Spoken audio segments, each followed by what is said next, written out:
extraordinary spell of bowling out there. It's a strange game, cricket, isn't it? Because you bowled so well without luck in the first innings, and then everything seemed to come off in that second innings. I think that's why we love Test cricket so much. Even Moraes at Square Leg said that. He goes, you never know what's going to happen with cricket, so I certainly wasn't expecting it. I think Painey asked if I wanted another over, and I said, I know I've got forfeit, but I don't feel like I'm going to take a wicket out here. So, really pleasing. You must be a bit frustrated with the bowlers. I mean, really, are they going to be fetching your drinks tonight or something? I mean, you look like you're going to be bowling across 4 days of this Test match. They didn't give you much of a break.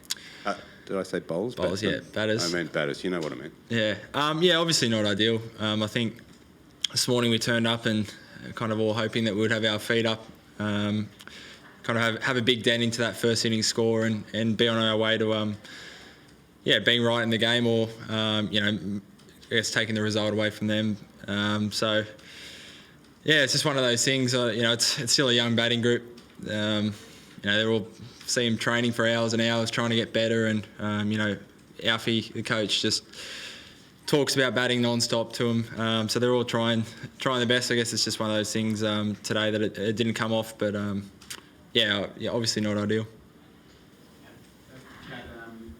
You've been involved in a lot of collapses with the Australian side over the last couple of years, but this wasn't really like that. Every top 6 player made 30 balls. It was a bit different to normal. Does that make it almost more frustrating for you guys watching in the sheds that pretty much every player got in?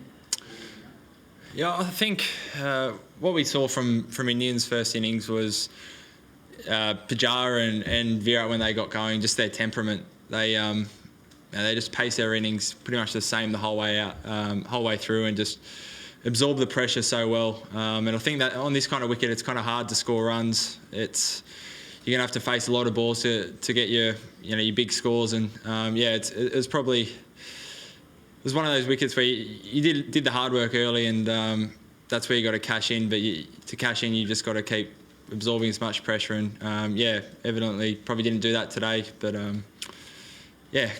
good thing is the wicket still feels pretty good. So. Everyone feels like they've faced a few balls, hopefully, and second innings can feel like they've just faced even more. But it was a bit hard to tell just on the TV replay, but how close was Marcus Harris to taking that catch for the hat-trick? I don't know, actually. I just saw it go up somewhere around him, so I was pretty excited. But no, I think it was well out of reach. He said if I was a metre taller maybe or something like that, but... Yeah, I don't think it was wishful thinking, I think.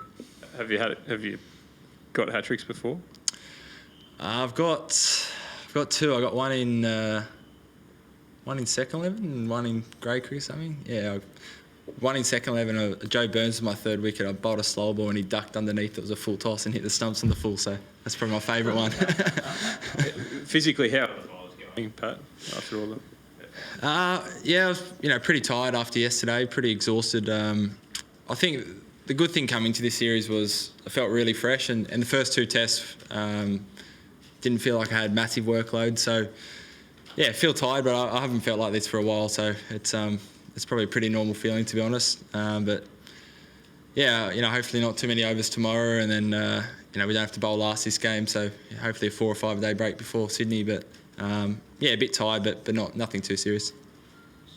Pat, how do you approach the state of the game? Obviously, it looks a long stretch, but you got 2 days to go. I mean, what is the approach? It's just get the 5 wickets as quick as you can and then try and bat. I mean, what's the mood like in terms of getting a result?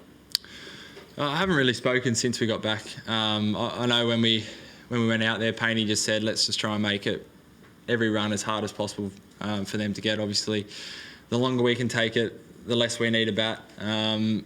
But, having been 5 for 50 now, I think the lead's just under 350. You never know. If we knock them over in the morning, you just never know. The wicket's, still pretty good. It's, tough to score runs, but, we saw last year we battled really well day 4 and 5. It's, you dare to dream, but, it's still a long way left in this game. But, I think the good thing is for them to move the game forward, 5 down, it's going to be harder. They're going to have to bat longer. So, just try and take it as deep as possible. Pat, you talked about, I suppose, the need for batting or batsmen on this sort of wicket to be very methodical over a period of time. Is the same true of bowling? You seem to have got a pretty good record of, like, we think about you in India last year and other surfaces where there doesn't seem to be a whole lot traditionally in it for a fast bowler. How do you look at that challenge and I suppose work out how to bowl well on it?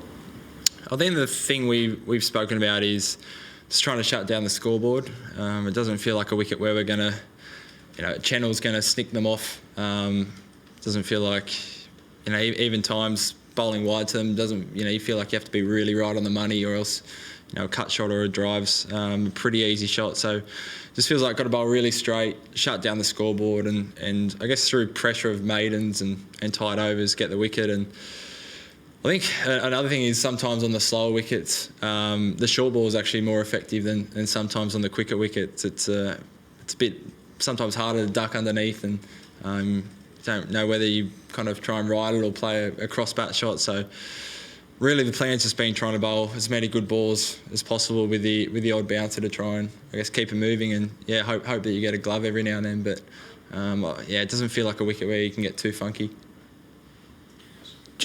Pat, just on the batters, I mean, you mentioned the wicket's still pretty good. I mean, we haven't seen 100 from any of the batters this series, and you mentioned they're a young lineup, but they're doing all the work. What are the confidence levels like among the batting group about being able to take the game deep? As you said, I know you haven't spoken to much, but surely you talk to them after the innings. What are their confidence levels like about turning that around and going deep?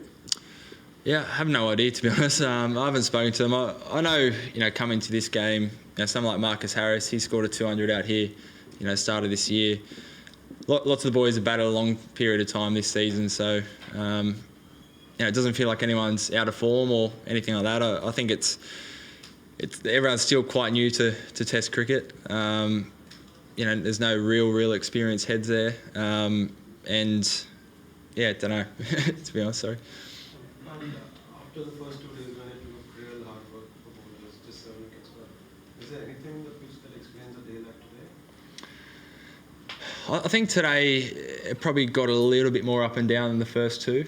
I think we saw a couple of wickets yesterday, probably stayed a little bit low. Pujara stayed a little bit low. And then I think today was probably just a little bit more like that, which the main results probably just makes it harder to score runs. Just bowling really straight, it probably just creates a bit more pressure for the batsmen. But I'm pretty surprised that, 15 wickets fell today. Yeah, definitely. Did you face any reverse when you were batting? Yeah, a little bit. Yeah, Shemi felt like it was reversing a little bit, and Ishan a little bit as well. Last question. Is today like the sort of performance where it just sort of underlines how much the guys are missing Steve and David at the moment, that if they were there, it was possibly sort of, even if it was another 50, 100 runs, that might have made it, a far more even game? Yeah, potentially. I mean, you look at even the Indian side and, how prolific, say, Pujara and Virat have been, their top two batsmen. They've had such a big impact in the series so far. I guess it's, one of those things. It's always going to be hard missing, two of your best players, but you've known for, 9 or 10 months it's going to be the case, and others have to stand up. And, I think it, probably highlights the class they've had in previous years, but, we've got to find a way, I think. Everyone here is good enough. They've done it, I guess, the level below. All of them have, the best Shield players, and they've all done it most of them done it for Australia before. So, we've definitely got the batsmen. It's, hopefully just click soon and we'll be away.